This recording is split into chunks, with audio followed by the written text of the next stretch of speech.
On the evening of June 26, 1844, the night before Joseph Smith would be killed, he was incarcerated here at Carthage Jail. With him were about a dozen other members of the church, none of whom were held over on charges, but who were here to assist and to comfort the prophet.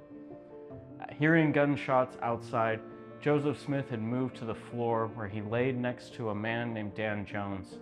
Dan Jones was a Welsh member of the church who had joined the church the previous year.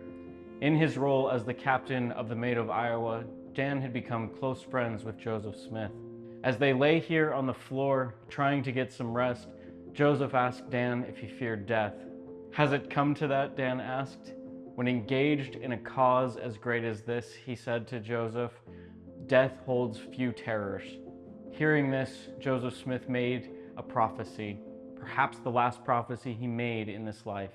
He told Dan that he would one day return to his native Wales as a missionary, and while he was there, he would yet bring many of his countrymen into the church.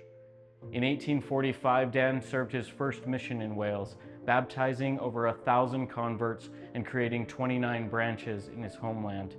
In the 1850s, Dan returned for a second mission to Wales, where he created a periodical for church members and oversaw the publication of a Welsh translation of the Book of Mormon.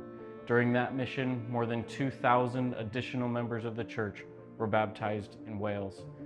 Dan Jones truly saw the fulfillment of that last prophecy made by the prophet.